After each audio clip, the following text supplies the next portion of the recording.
Maya sat on a quiet bench under the school's old tree, her laptop glowing with an article headline that disturbed her thoughts. The domino effect of plastic waste on civilization: the Earth will survive, but will we? What started as research for a school essay quickly turned into a wake-up call. She read how the plastic we use every day, bags, wrappers, bottles, doesn't just end up in landfills. It leaves behind invisible traces that follow us everywhere. Producing plastic releases a huge amount of carbon dioxide. 1 kilogram of plastic equals nearly 2 kilograms of CO2. Multiplied by billions, this drives the climate crisis further, drying up lands, damaging farms, and making food harder to grow. Maya thought about her grandmother's cracked rice fields. She remembered the droughts and water shortages in her town. She had never linked these events to plastic. But now, the connection was clear. She kept reading. Microplastics, tiny, broken-down pieces of plastic, were now in our soil, our rivers, our food. Worse, scientists had found these particles in human blood. Even more alarming, they could cross into the brain. Maya paused. Could plastic be changing how we think? Studies warned that long-term exposure to microplastics could affect memory, focus, and even decision-making. It wasn't just about pollution anymore. It was about the mind. She wrote a word in her notebook: intellectual dullness. Not stupidity, but a slow fading of clarity.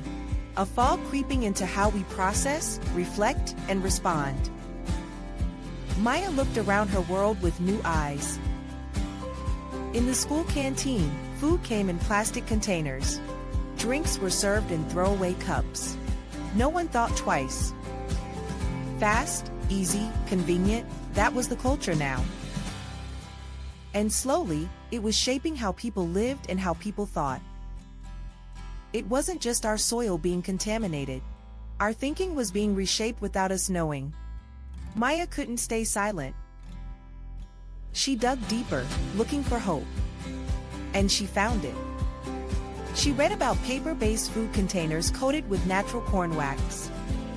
She discovered cassava-based spoons and straws that decompose naturally. She smiled at stories of coffee grounds turned into eco-packaging. She admired refill stations where people brought their own bottles. She was amazed by farmers replacing plastic mulch with banana leaves and rice straw. Solutions existed, real ones. But something more needed to change: how we think about our choices. So Maya began to write. Not just data or statistics, but a story. A story about how civilization doesn't need a bomb to fall apart. Sometimes, it breaks from tiny decisions we make each day. She wrote, "We don't need a meteor to destroy us. The plastic we throw away may already be enough." She submitted her essay. And then, she began to change her own life.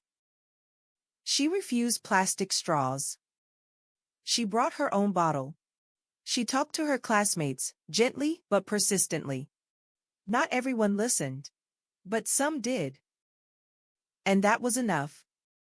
Because Maya understood something important. Change doesn't always start with millions. It can begin with one person, one step, one story.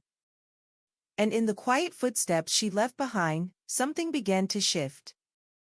A signal had been sent. A silent one, but powerful.